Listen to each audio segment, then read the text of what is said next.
Yes, good morning, good afternoon, everyone. Thank you so much for keeping on following us on different programs and different topics we give you.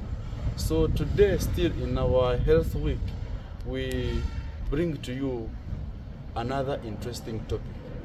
Most of us kind of do not mind about this topic so much, but it's something that we need to know.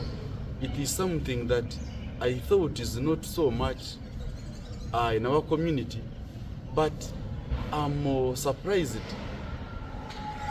that this is something that is coming and increasing every day in our community. Here with us is Dr. Hassan Ssali from Global Health Uganda. This is something or an organization that maybe is going to tell us how it does, how it operates, but they are operating inside Mulago Hospital. My name is Dr. Boris Mpeka. I'm going to interview Dr. Hassan Ssali on your behalf. Dr. Hassan, good morning, sir. Good morning. How are you? I'm I'm privileged for the opportunity you have given to me. Sure. you on this program. Thank you so much. What is Global Health Uganda? Our dear viewers, Global Health Uganda is a research organization. It ventures in quite a number of research, more so in children, the pediatrics. It deals mostly with research that has something to do with the neurodevelopment or the development of the brain and the various conditions that affect the development of the brain. Yes, that is what basically the organization does, and it operates in health facilities, one of which is Mulago, Jinja, Lira, and quite many others. Okay, thank you so much. I think you are dealing with very many diseases, but for today, we want us to help us and educate our people and educate us about sickle cell disease. Is it sickle cell? It's sickle cell disease. What is sickle cell? Is it something we need to worry about, by the way? Sickle cell is indeed something that we need to worry about. Yes. Sickle cell is a genetic disease. Genetic disease that causes our red blood cells to assume a sickled shape. The normal red blood cell is supposed to be biconcave disc shaped. Biconcave disc shaped. That is the normal red blood cell. Red blood cells, they are the one responsible for transporting oxygen and carbon dioxide. Yes. Okay. So their normal shape is biconcave disc shape. Okay. But then for the case of the sickled cell, a person who has that genetic disease, it causes those blood cells to assume a sickled shape. Like the one we use in the village for cutting grass. Exactly. Grass. Actually, yes. That's where it picked its name, because that is the shape that it assumes. Okay. For those viewers who don't know that shape or who don't know the sickle, at least you can take an assumption of a half moon, that new moon, the shape it takes, the crescent shape. Okay. Yes, that is what the red blood cells appear like. Okay. So when they say you have sickle cell disease or sickle cell anemia, it means you have both the normal shape of the blood cells and the sickled red blood cells, but the percentage of the sickled red blood cells is bigger than the percentage of the normal ones. Oh. Yes.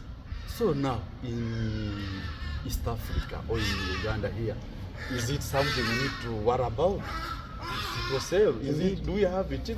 Indeed, we need to worry about sickle cell. Yes. Because sickle cell is increasing at a terrible speed in Africa. Terrible or speed. low developed countries. Yes. Hey.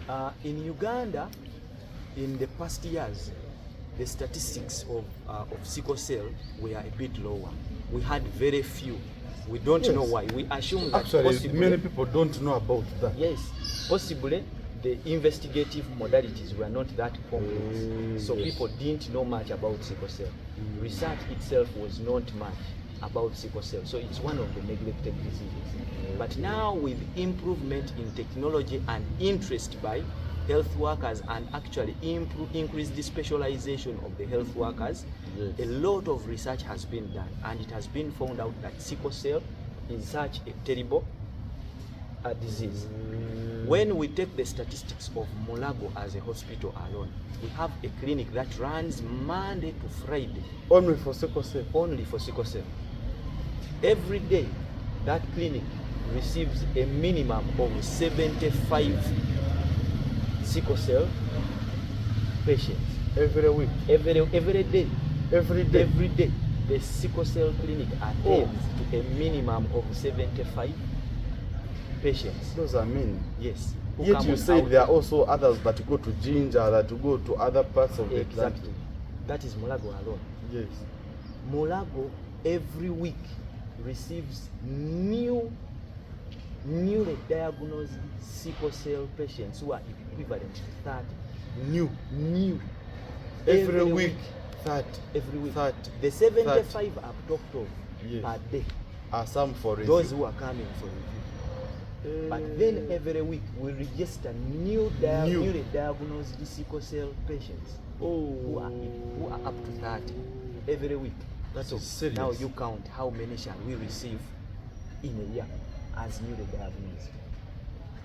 The clinic currently has 14,000 registered and active sickle cell participants. So those statistics will change because every week we add on 30. So it makes it a very big concern. So you said, who gets this disease? If I'm having sickle cell, maybe I marry someone with it, or I sleep with it, I eat with a friend with sickle cell. Do I get sickle cell? No. Sickle cell is not a communicable disease. It is not a disease that you can get because you're close to a person who has sickle cell. Yes. For you to get sickle cell, both of your parents should be having a trait or that gene that causes sickle cell. Okay. Both your parents, put it in quotes, not one parent. Both your mother and the father, biological father. They both must be having that. We call them carriers in most of the cases, but they can as well be sickle, though that is not a common occurrence. What is so common is the carriers. When we talk of a carrier, it means, you remember we said a person who has sickle cell disease has both the normal red blood cells and the sickled red blood cells, but the percentage of the sickled is bigger. Yes. But then when we talk of a carrier is a person who still has both the normal shaped red blood cells and the sickled red blood cells, but in this case, the normal ones are bigger in percentage than the sickled ones. Okay. So those are the carriers. So most of the parents are the carriers. If a carrier marries a carrier, that is when you can give birth to a sickle cell anemia. But now, can I look at somebody and I know that Boris is a carrier, or it is not possible. It is not possible. Just look at someone. So that means before we get married, we need to go and do a sickle cell test before we get married. In addition to the usual but every time you hear people when they are going to get married, they say let's go for blood checkup, and the blood checkup is HIV. The biggest worry in Uganda, maybe because of the impact of the HIV and possibly the knowledge and sensitization about HIV. That's why people rush for HIV. But indeed, sickle cell is another big public health problem that we need to worry about before we get married. So if you happen to find out you're a carrier, you don't need to get married to a fellow carrier. Yes. So before we get married, let's also do a sickle cell test in addition to the HIV test. So even if I have identified a very nice looking lady, once I'm a carrier and she's a carrier, we just remain friends. We wish one another nice journey. That is most important. Oh, yes. That is okay. Most important. Thank you, Dr. Hassan Ssali. Now, another thing we need to know is that how do I know that my child has sickle cell or a neighbor has sickle cell so that I can tell them to come to your clinic? How do I, as a lay are there person, any clinical ways or any way how I can look at somebody and say, I think you are sickle? as a lay person, Yes. you may not know, but there are signs that we health workers base on and suspect sickle cell. The way you can get to know is by doing the test. But then there are some signs and symptoms that we look at and suspect.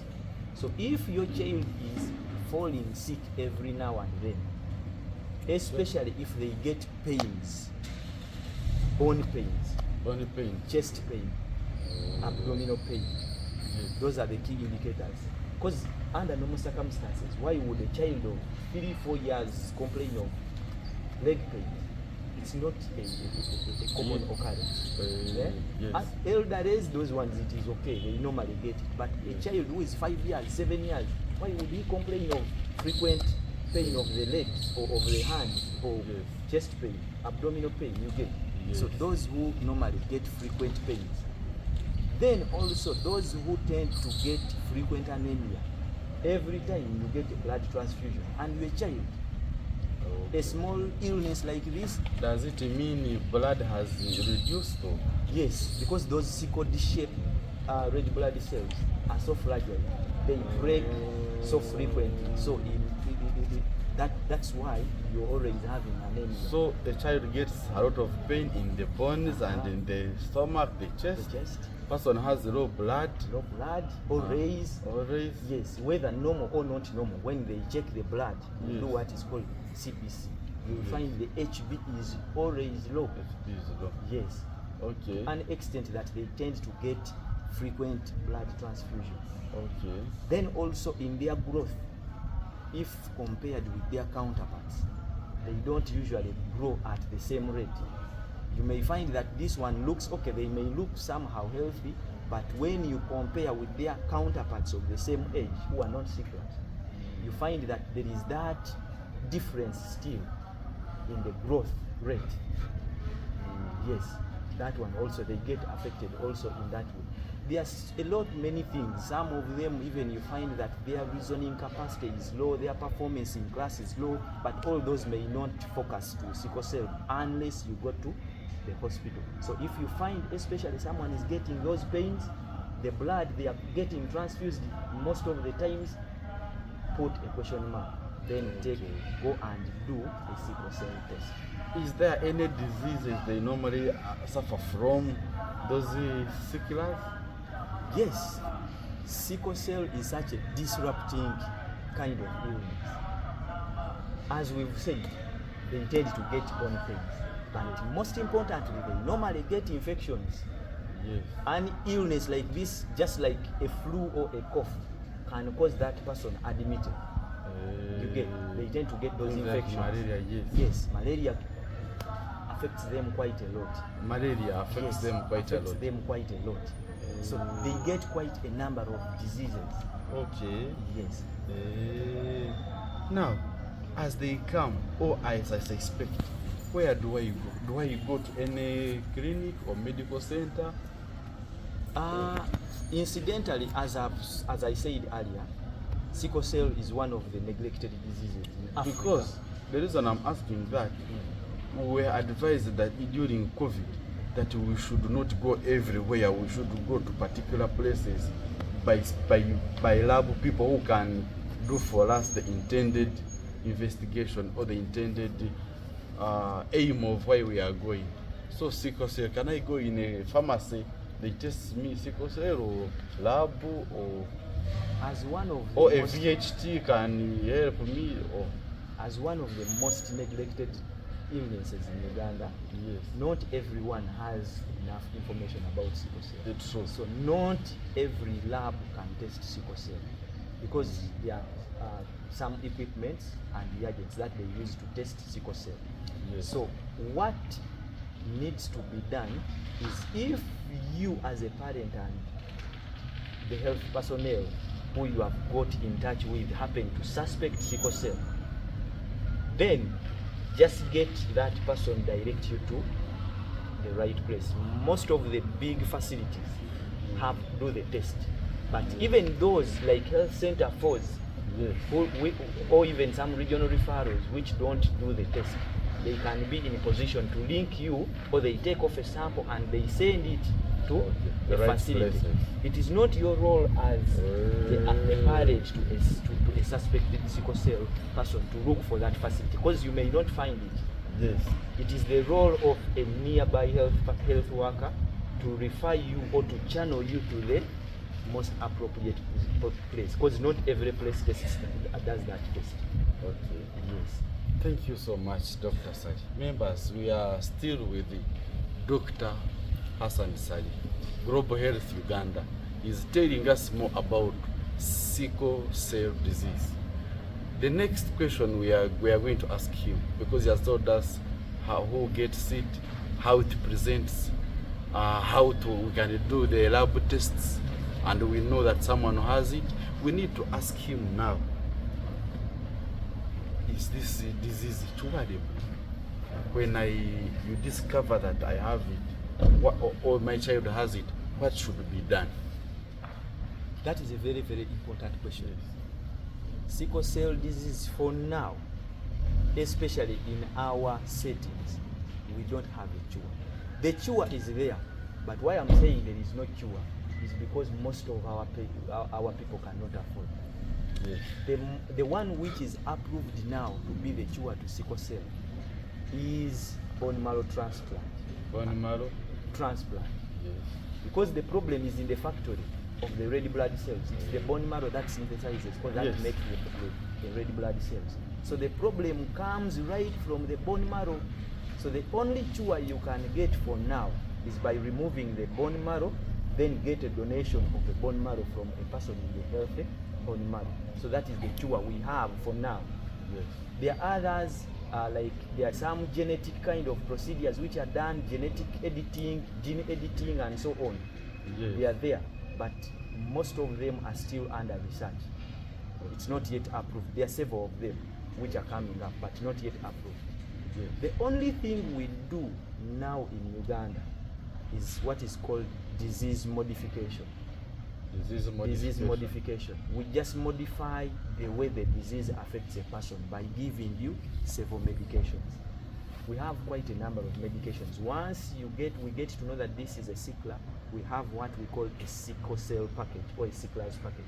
So we give you drugs that will improve your health, that will increase the amount of blood you have, so that you don't suffer the frequent anemia. We have drugs that we give you to manage the pain, so that you don't get frequent and very severe pains. We have drugs that we have that reduces or increases, there is what we call HbF, such that if that HbF increases, there is a way it impacts on the reduction of the effect of the sickled cells, because it dilutes it, it improves oxygen transportation, and so on. So in that case, we happen to control the signs and symptoms of the sickle cell. So that is what we do so far in Uganda. Modification of disease. My child, I can live a very good life. Very, very, very well. Good. Most important is you to get to know that you have to be in the hospital for review on scheduled appointments or visits. Because just like you see diabetes and hypertension, every time or every 2 or 3 months they schedule you for review, whether you're sick or not. It's the same case with sickle cell. Once you have it, we tend to review you every monthly, every 2 months or every 3 months, depending on how stable you are and how adherent you are on medication. Yes. Once you do that, whether sick or not, you have to come on the appointment so that they can review. As we say, you can't look at a person and get to know that this is a sickler. Yes. In the same way, there are things that happen in the body and you can't tell yourself unless you come for checkup. Then the doctor can pick up an anemia that you didn't know at home. The doctor can pick up an infection that was running and you didn't know. So it's important to keep adhering to the visits for it. Okay. Yes. Someone was also giving me another option that there's those doctors in the hospital. Whichever drug they use, they get them from herbs. Oh. So it means that an African man or woman can go get some herbs and kind of chew. What do you say about that? Do you Indeed. believe in it? There is no doubt Yes. that most of the medications that we are using, you get them from herbs. There is no doubt about that. Yes. The only issue is these herbs are picked, processed, the dose is calculated and put in a tablet or a syrup. So Yes. when you're taking the tablet, calculated Yes. and given appropriate as per age, per weight and so on, that is the issue. So when you are taking that tablet, they know how much of the drug you're taking. Yes. But when it comes to herbs, they just tell you, take a cupful or 2 cups. But you don't know how much of the drug is in that cup. Are we getting it? They just put in the saucepan, boil, and then take a cup every 2 or 3 hours. But you don't know how much of the drug is in the what. So at the end of the day, you either take an underdose or you take an overdose, and at the end of the day, you are spoiling the liver, you're spoiling your kidneys, and so on. So we don't encourage people to use herbs because there is no research that has been carried out on those herbs. So you're taking, assuming you're curing sickle cell, but then you are damaging the liver, you're damaging the kidney, and so on. And those are important organs in Yes, the body. very, very important. So if you have sickle cell, then you kill the liver, and again you kill the kidney. Oh. So I think you can see how much trouble you're exposing the child to. That is serious. Me, I thought instead of putting in a lot of transport to come there, can get some leaves, but you may end up spoiling other vital organs or other important organs of the body. And you know Suppose- the cost of transporting the liver, and the kidney, of transplanting the liver or the kidney. Yes. So it becomes cheaper to visit the visit. hospital, get the Prevention. medication to lower the problems that sickle cell comes along with, than spoiling the liver and so on with the herbs. Dr. Hassan, Yes. suppose I don't come to you, or I don't go to the hospital, in another hospital that gives those medicines you're talking about to people to improve their quality of life. Suppose I don't come to you, what are the likely complications? Do I have to worry about it? Okay, sickle cell, just because it affects the red blood cells, and these red blood cells saturate all over the body. So that means it has the capacity to cause complications on every part of the body. Complications like stroke. Hey, in the children? The most implicated disease in the causation of stroke among children is sickle cell. When those sickled cells tend to clog the blood vessels, to block the blood vessels, whichever part in the brain that doesn't get blood, it dies off. And if it dies off, the next thing is stroke.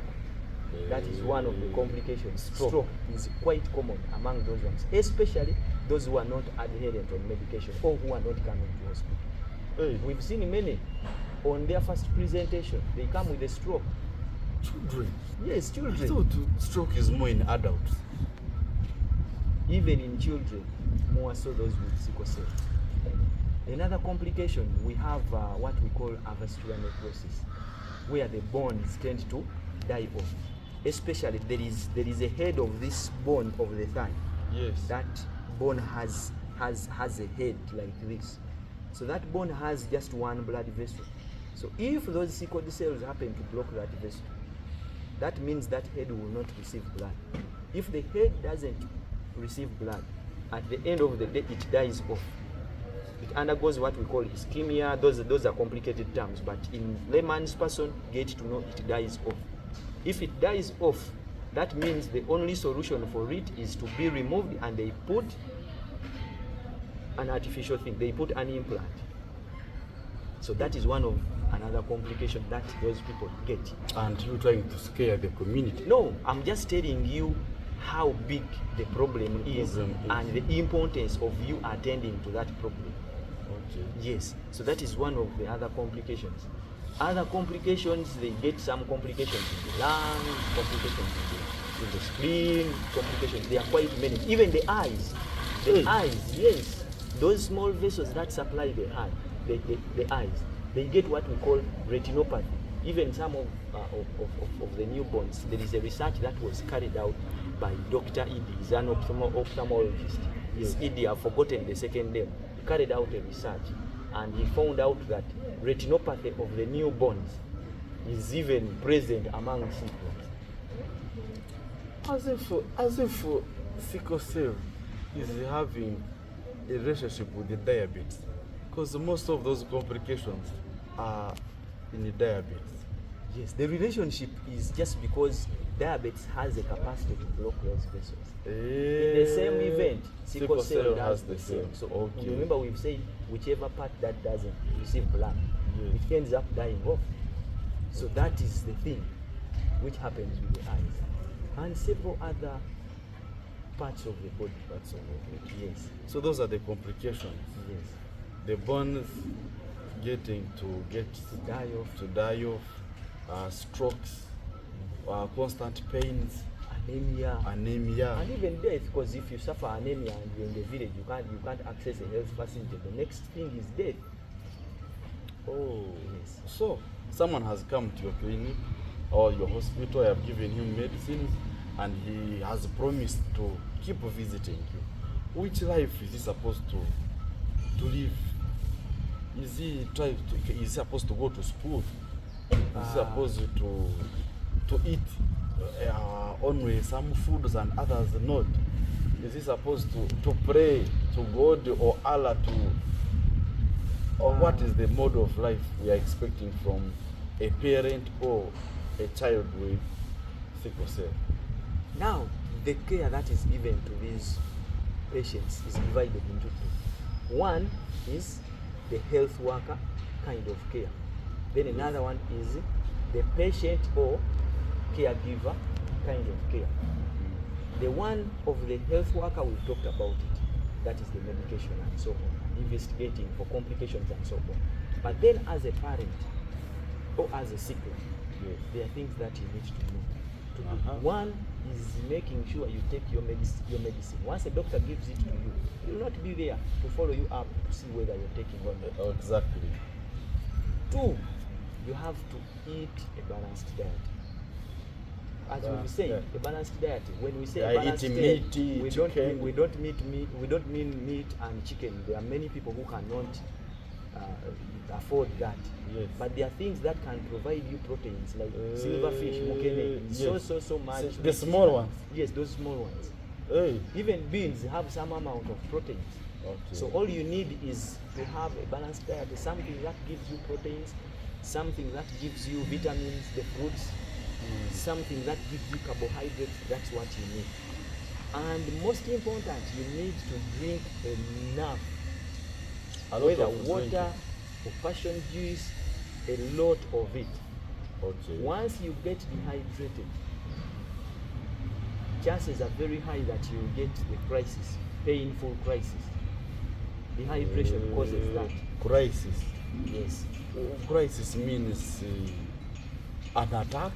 Yes, crisis is basically an attack. That pain. There are several other. We have what we call an acute chest syndrome. We have what is called the mesenteric crisis. We have what is called a vaso-occlusive crisis. So when we talk of a crisis, we mean that point when you have a discomfort, or which is pain, which is causing the discomfort, or it was whatever. That is what we call a crisis in simple terms. So if you get dehydrated, chances are high that you will get what? A crisis. So we encourage you to take enough drinks. What is within your means, what you can afford. If it is water, drink that. If it is passion juice, drink that. We encourage homemade juices. Okay. Because they are the ones which we can afford. Which are available. Yes. Then avoid stressful environment or stressors. Stressors, yes. okay. these children, they are supposed to play like any other person, but the amount of physical exercise matters. There are those who, if they overplay, they get into a crisis, they get the pain. So you need to help them regulate the amount of physical exercise also. There are those who get to swim and they get the crisis. So you need to regulate them. Coldness, help them avoid coldness. Coldness also triggers a crisis. It also triggers a crisis. So that means in cold weather you need to give them enough protective gears to protect them from the triggers. Remember, we talked of infections, and malaria is one of them. They need to sleep under a treated mosquito net. Yes, they need to sleep under a treated mosquito net, and so on and so forth. They need, in short terms, these children need a lot of care. And I normally tell my clients that a sickler is not a child to your mom. Like you take the child to be with the grandparents. You take the child to be with their stepmothers. Yes. You take them to their aunties. Those ones may not know how big the problem of raising a sickler is. But for you as a parent, there's a special attachment you have to your child. So you know how much care you need to give to this child, however poor you may be. But those relatives, they don't know. So this child is yours because you understand what the child is going through, and we have taught you. Sure. But in cases where you can't, like there are those mothers who go abroad, you have nothing to do. You need to go and look for money. Then you find a trusted person. So you train them, or you bring that person for us to train, so that they can learn how to take care of a sickle. So what you're saying, Dr. Hassan, it seems like it is better to prevent the occurrences in the community of sickle cell. To someone out there who is watching us, who has not yet gotten married, without a wife, without a husband, what could be your genuine advice to this person? My advice to a pastor. My advice is, yes, this fight of sickle cell should not be left only to health workers, because health workers receive those ones who are already sicklers. Unfortunately. Which is very unfortunate. Yes. But now there are these people who handle these couples before they get married. They prepare them for marriage. We need to take the fight to that level, that cultural leaders, religious leaders, all sorts of community leaders should be involved in this fight for sickle cell. Because as they get married, it is you to help them get to know that they need to test. For them, we say love is blind. So for them, they are already blinded by the love. So if you, the sober person, don't come in to help them, remind them, hey, man, you need to do this test. They will end up marrying themselves as carriers, and at the end of the day, they come in with with the children with sickle cell. So religious leaders, I'm calling upon you, cultural leaders, village leaders, village health teams, all those people in the community, please try to advise those people, because once sickle cell has come in, the problem is big, so we may not have much to do as far as curing it is concerned. But we can prevent it before we get married. So a carrier should not marry a carrier. A sickler should not marry a carrier. A sickler should not marry a sickler. So you are trying to say that we shouldn't only end at testing for HIV. Should also go for... Exactly. Okay. Exactly. But the challenge, you see, these pastors, they get and the religious leaders in the churches, the mosques, and maybe traditional people. Then you find when people have already paid the dowry, for them they are just coming to maybe to counsel and officiate. If somebody has paid dowry,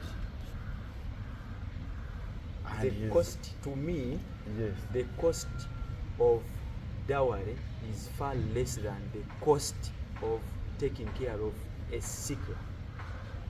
What do I mean? A sickler who is every 2 weeks in the hospital, or every month in the hospital, will deprive you of time to go to your workplace. That means if you're being employed by someone, time may come when they can no longer tolerate your absence on work because you are in the hospital to take care of the sick. That is one. Two, the money itself that you involve in buying the medication, in moving to the hospital every month or every week or every 3 months, that money. So if you add it all together, it may be more. Even the stress, the torture that you go through may cost you a lot. So to me, the cost of taking care of a sickler is far higher than the dowry that you pay. I'm not saying that people should separate. No. That is a decision you need to take yourself. But for us, our role is to tell you the truth, the bitter truth. Then we let you take the decision yourself. Okay. Yes. So it means that a parent who is preparing his daughter or her daughter, you should also ask them, have you tested for sickle cell in that gentleman you're going to marry or get married to? As a colleague, if they call you for, they put you in a WhatsApp, you need to tell someone that, by the way, we heard about sickle cell. Have you tested your guy? Have you tested your lady? I think that's what I'm trying to. That is right. That is very right. Yes. Thank you so much, ladies and gentlemen. We have been with Dr. Ssali Hassan from Global Health Uganda here in Mulago Hospital. Dr. Hassan, as you are ending this program, what is the last word you can give to the viewers? The last word that I'm giving to the viewers will focus more onto the men. If you happen to be having, if your wife happens to tell you that we have gone to the hospital and they have told me the child is a sickler, please don't say, for us we don't have sicklers in our families. Just come to the hospital and find out, and we test you. We show you how it comes about. There are several people who don't know anything about sickle cell running in their family, but then at the end of the day they give birth to children who have sickle cell. So many times we've found that men neglect these children and tell their wives, please find the father to your child, because for us we have no sickle cell. Indeed, they are not lying. They have not seen it in the family. Yes. And they don't know how it comes about. And they don't come to the hospital. It is usually the women who come. We teach the women, and women fail to teach the what? The husband. So before you neglect this child and maybe kick the wife out of the house and tell her, go and find the dad to your child, please, as a father, as a responsible father, come to the health facility. We tell you how it comes about. Then we test. You'll get to know that you've actually been having that trait running in your family when you're not aware. It's very possible because of things, as we say, it only manifests if a carrier marries a carrier. But those ones, maybe your other relatives were not unlucky to that extent. They have been having a trait, but they ended up marrying a normal person. So they are not having sickle. So don't just take that, just come and test. That is the advice that I'm giving. 2, take care of this child. A child who is a sickler is not a child to love. Show them love. Is not a child to your relative. Is a child to both of you. 3, test before you go for marriage. That is the advice that I'm giving. The way how I've seen, sickle cell is a big concern to our population. 30 new cases per day. That is something. Per week. That is Mulago alone. Without counting Jinja and the other centers you have in Uganda. Thank you so much, and I'm hoping, Dr. Ssali, this is not the last time you're giving us more of this information. You have told us you have other diseases you deal with in the Global Health Uganda. We also request that next time you give us more time as we educate ourselves on these diseases. Thank you so much. Only God should bless you.